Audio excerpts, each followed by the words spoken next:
Muling nagsalita si Jesus sa kanila. Makinig kayo sa isa pang talinghaga. May isang taong may bukid na pinataniman niya ng ubas. Pinabakuran niya ito at nagpagawa ng pisaan ng ubas. Nagtayo rin siya ng isang bantayang tore.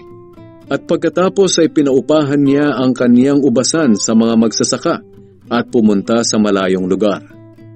Nang panahon na ng pamimitas ng ubas, pinapunta niya ang kaniyang mga alipin sa mga magsasakang umuupa sa ubasan niya para kunin ang kaniyang parte.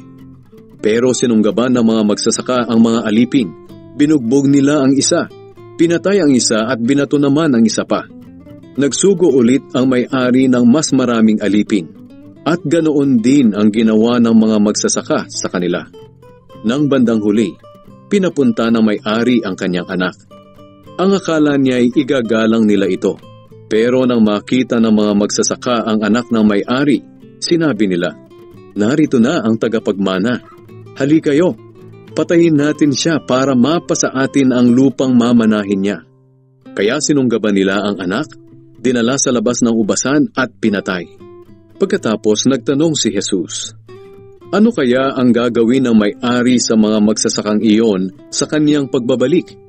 Sumagot ang mga tao, "Tiyak na papatayin niya ang masasamang taong iyon at pauupahan niya ang kanyang ubasan sa ibang magsasakang magbibigay sa kanya ng parte niya sa bawat panahon ng pamimitas."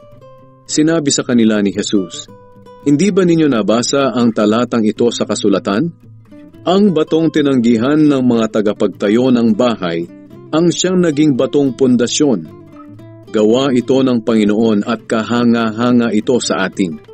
Kaya tandaan ninyo, hindi na kayo ang paghaharian ng Diyos, kundi ang mga taong sumusunod sa kanyang kalooban.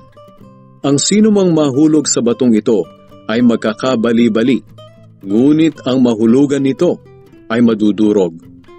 Nang marinig ng mga namamahalang pari at ng mga Pariseyo ang talinghagang iyon, alam nilang sila ang tinutukoy ni Jesus. Kaya gusto nilang dakpin si Jesus, pero natatakot sila sa mga tao na naniniwalang si Jesus ay isang propeta.